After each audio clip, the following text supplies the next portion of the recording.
The US can be a good smartphone for a first-time smartphone user or a good secondary phone for a pro user, offering 18:9 display with these smaller bezels on top and bottom, and a 13 MP camera at the back, and also with the fingerprint scanner at the back. It is a rare combination at this price point, and to sweeten the deal you also have a 4000 mAh battery, which is actually replaceable as well, and also you have the front facing flash for those selfie lovers. Yes, everything sounds great on the paper at least, but we'll find out more in the upcoming videos. But let's take a look at the quick unboxing and talk about some of the really important things that you should know before you get it. Alright, so let's begin. Also keep in mind that this is not a review unit. I bought it from Flipkart for about 5800 rupees with some cashback. So this is what you get as a customer when you buy it. So let's quickly open this and let's take a look at the contents. So here is the phone itself on the top. Let's put it aside and dig in. So this is the user manual, and also you get the USB cable and also a 4000 mAh removable battery. And finally the USB adapter, which is 5 volts 1.5 amps. Alright, now let's wrap it off and let's take a look at the phone itself. So basically this is the charcoal gray. Now I got this because look at the back, guys. This looks actually kind of cheap. They wanted to basically mock the glossy back look, but it doesn't look good at all. I mean, in my opinion, it looks kind of cheap. So if you're buying a blue one or something like that, then it wouldn't really look that good. So I went with the black so that it at least is kind of a bit stealthy. So this is how it looks in comparison to the Redmi Note 5 Pro. I would definitely say that it looks really good for the price. The design and overall look is pretty good, but only the back. I did not really like the finishing, but you can always use the back cover. And also it is fairly thin considering that it houses a 4000 mAh battery.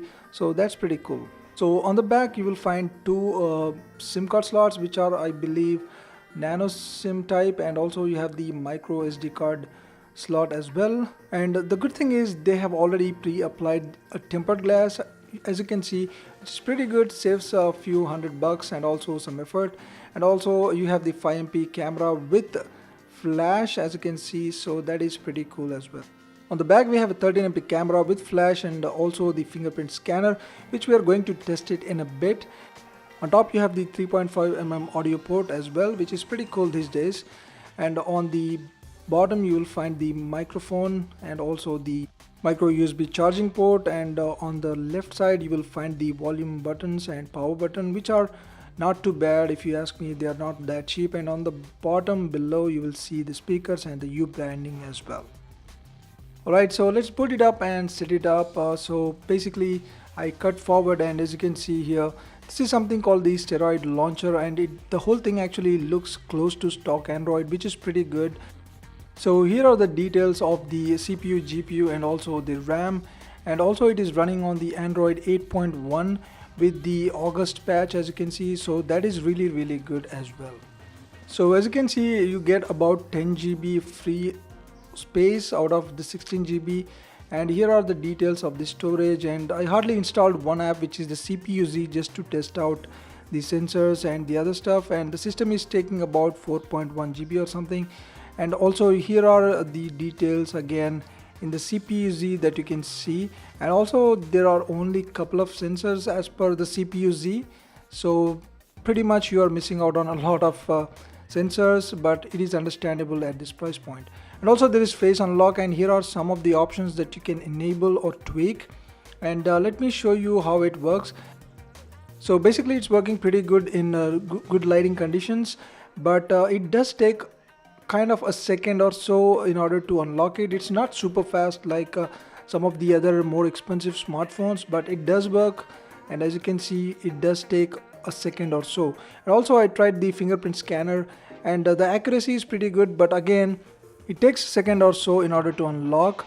And maybe it's the animation, but it is not super fast like the other expensive smartphones, but it is not too slow or unusable or anything as such. So it is definitely working, and it's pretty good for the price.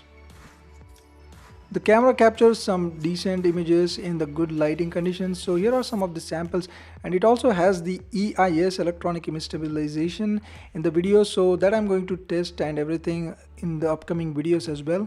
So I'm going to be using this as a primary device, then I'm going to talk about more stuff in detail in the upcoming videos. So make sure you like this video and also subscribe to the channel. Thank you for watching, guys. Feel free to comment and shoot questions in the comment section down below.